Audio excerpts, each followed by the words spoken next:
Chris Balestrini has his eyes set on one thing, a track and field scholarship. The grade 12 student at Saunders High School in London works very hard for that dream. He trains 7 days a week. You're usually tired at night and you're tired when you wake up in the morning. It doesn't really change. You're kind of tired all day. Sometimes it affects me in school, and sometimes I have to cut back on the social life. Can't stay out as late because, you know, in the morning you're going to have to wake up and you're going to have to go out and ride your bike for 6 hours, and it's kind of tough that way. Chris will be training even harder once he goes to university on an athletics scholarship. He's applied to Canadian and U.S. universities and gotten offers from both. Jeff Emery is Chris's coach and high school teacher. He's helped Chris get to this point, and now he's helping him make that big decision of where to go to school, based on his own coaching experience.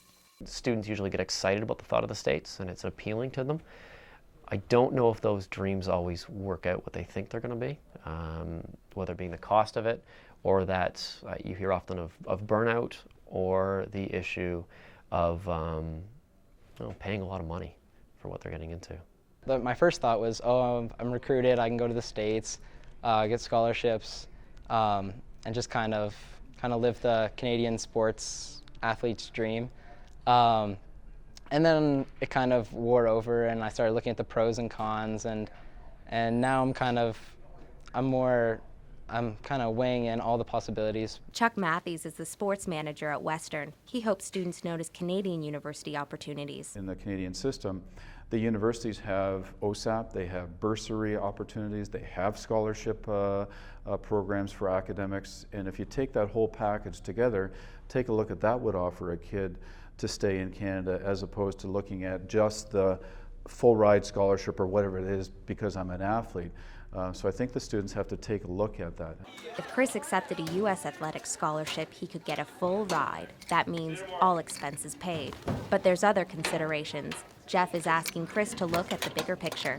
Find out what the program has, find out what they have to offer, find out what sort of degree you're getting brought in with or finishing up with, and what you're actually going to end up with when all things are said and done. Because once again, cross country is not going to pay the bills once you're done university.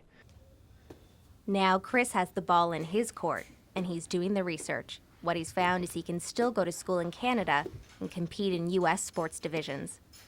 Maybe go for something that's the best of both worlds, like competing against the States, because UBC is in the NAIA, so it's not in the NCAA, but it still competes against the United States schools.